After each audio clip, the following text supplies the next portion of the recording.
Tadi saya lanjutkan pertanyaan saudara ahli.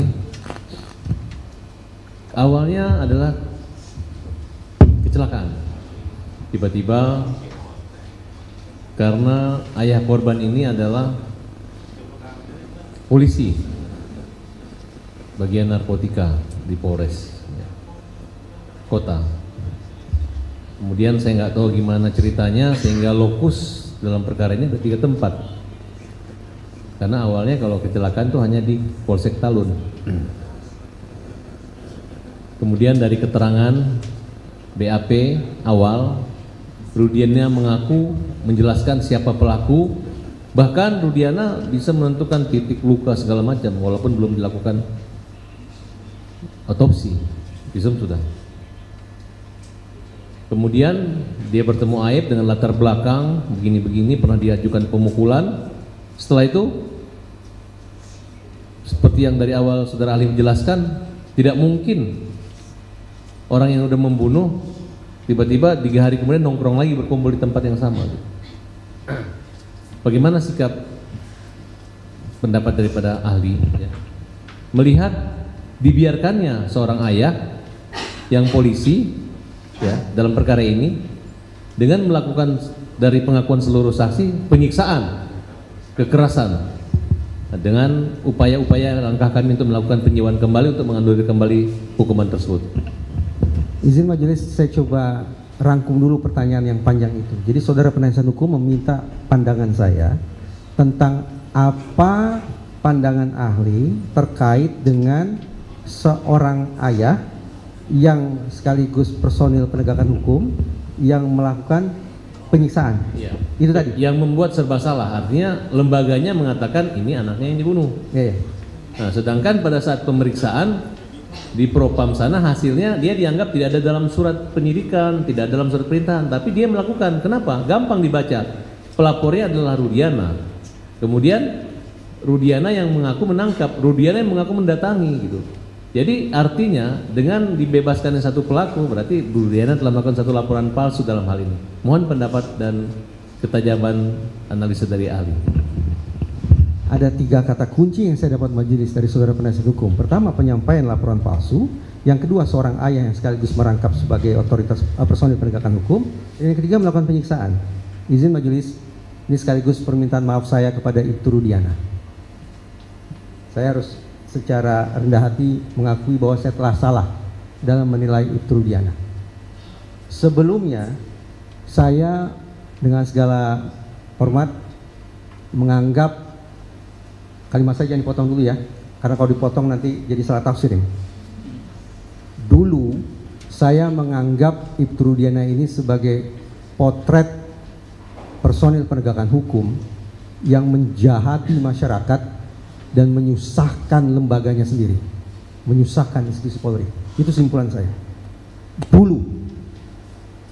Tapi bahkan saya mengatakan begini, sebagaimana dikatakan oleh saudara penasihat hukum, kalau Ibtu Rudiana ini menyampaikan laporan palsu, disebutlah dalam laporan bahwa korban ditusuk, kedua-duanya ditusuk, tapi ternyata dia ditusuk, berarti laporan palsu. Penyampaian laporan palsu itu melanggar kode etik profesi Polri. Silakan dibaca. Menyampaikan laporan palsu itu melanggar kode etik profesi Polri.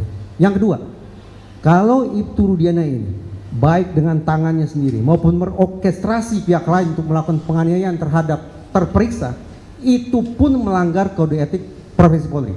Silakan dibaca.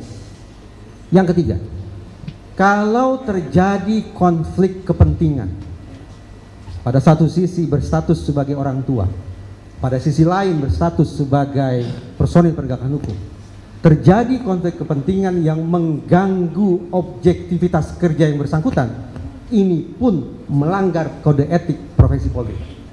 Itu pandangan saya dulu. Tapi setelah keluar simpulan dari Mabes Polri yang dibacakan oleh Kadif Humas Mabes Polri, yaitu bunyinya kurang lebih bisa dicek di YouTube, Ibtu Rudiana selaku orang tua korban disimpulkan tidak melanggar etik apapun, maka praktis penilaian saya tentang Ibtu Rudiana salah total, majelis. Salah bagi saya untuk menganggap Ibtu Rudiana sebagai sosok yang telah menjahati masyarakat. Salah bagi saya untuk memandang Ibtu Rudiana sebagai potret personil penegakan hukum yang telah menyusahkan lembaganya sendiri. Salah bagi saya untuk menyimpulkan bahwa Ibtu Rudiana telah melanggar sekian banyak poin dalam kode etik profesi Polri.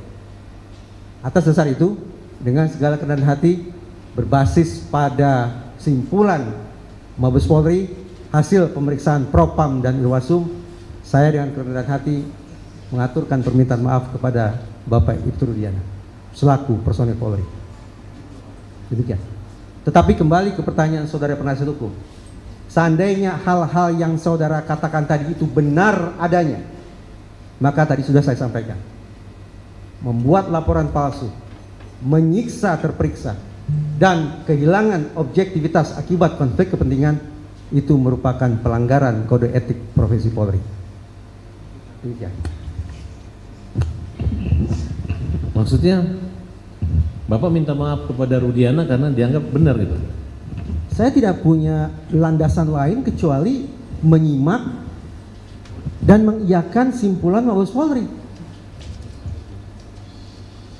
Mabes Polri yang sudah memeriksa Ibtu Rudiana, dan simpulannya berdasarkan pemeriksaan Propam dan Irwasum tidak melanggar etik apapun. Ya saya secara fair sebagai orang yang daif yang bisa salah, telah berprasangka sekian banyak sebelumnya, saya memilih untuk minta maaf daripada saya disomasi. Lebih baik saya sebagai warga negara yang baik secara rendah hati mengajukan permohonan maaf terlebih dahulu. Tapi ya ahli, kami perlu tegaskan bahwa pemeriksaan dari Mabes Polri itu tidak mencakup laporan siapa internal. Tapi kita juga belum mengerti karena kita juga membuat laporan dan beberapa teman juga membuat laporan itu. Gitu. Kalau suatu saat, kalau ini jadi berandai-andai kan saya tidak memiliki kemampuan, kewenangan untuk memeriksa Ibtu Rudiana. Jadi begini, kuasa pemohon, ya. Di sini saya sampaikan Tadi sedikit majelis. Ya, sebentar. Sebenarnya tadi sudah ada jawabannya. Sebenarnya ada dua jawaban. Kalau mengenai mengikuti dari hasil pemeriksaan Polri tadi, ahli minta maaf, ya. Tapi ternyata misalnya apa yang dikatakan atau apa yang disampaikan oleh kuasa pemohon itu benar, ya, berarti tidak minta maaf gitu loh maksudnya. Begitu kan? Jadi ada dua jawaban. Nah, untuk saat ini ada dua jawaban karena kan belum, kita tidak tahu mana yang benar. Kan Betul. seperti itu kan? Betul majelis. Apa yang Ibu Ketua Majelis sampaikan 100% sesuai dengan isi kepala saya majelis. Terima kasih. Saudara ahli, tapi kan hasil investigasi yang saudara ahli lakukan itu kan. Kemudian Saya tidak menginvestigasi siapa. ya artinya hasil wawancara, kemudian dari beberapa tampil di acara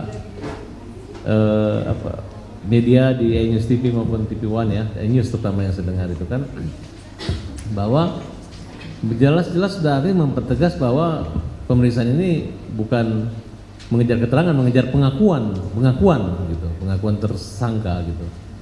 Nah, dan yang saya pertanyakan tadi adalah konflik of interest si Rudiana gitu. Sehingga polisi atasan pimpinan juga bingung gitu, karena ketika contoh nih pra peradilan mereka membela, pada kenyataannya memang tidak ada bukti yang bisa membuat hakim mengabulkan atau menolak pada peradilan itu sehingga bebas. Sehingga yang terdapat pada pertimbangan hakim dalam menjatuhkan putusan peran daripada Peggy itu jadi kayak halusinasi. Kemudian dari pihak Polri pun menyatakan bahwa DPO itu masuk dalam novum kita adalah fiktif gitu. Nah, di sini yang maksud saya, sebelum ahli minta maaf hanya pernyataan, walaupun saya anggap itu saudara ahli ini majelis hanya menyindir lah kira-kira gitu. Kalau benar menyindir Polri, kalau benar dia nggak salah. Tapi bahasanya sebenarnya ada keraguan jangan dikatakan bahwa ahli ini menyindir ya. Kita kan nggak tahu. Karena ahli ini memang nggak tahu mana yang benar gitu kan. Makanya ada dua jawaban gitu loh. Jangan menyimpulkan bahwa ahli menyindir. Nanti jadinya beritanya kemana-mana. Nah, ya yang terpojok jadinya ahlinya. Padahal di sini kan kita minta untuk memberikan keterangan berdasarkan keahlian. Jadi jangan dipojokkan ahlinya ya. Itu. Ya, dilanjutkan pertanyaan Izin saya. majelis, saya juga secara langsung harus menyampaikan sanggahan. Saya pikir saudara penasihat hukum salah membaca gestur saya. Saya tidak sepanjang yang saya sampaikan di hal ini, di ruang yang mulia ini, saya sudah diangkat sumpah majelis. Saya menyampaikan, ya itu yang saya sampaikan. Kalau saudara penasihat hukum memandang saya menyindir, ya itu tafsiran beliau. Gitu ya. Jadi di sini ahli itu netral, tidak ke kiri, tidak ke kanan. Benar Pertanyaan- ahli? Kok Netral kan? Nah, Sesuai sumpah mudah-mudahan ya, ya, majelis. sesuai sumpah dan sesuai dengan keahlian.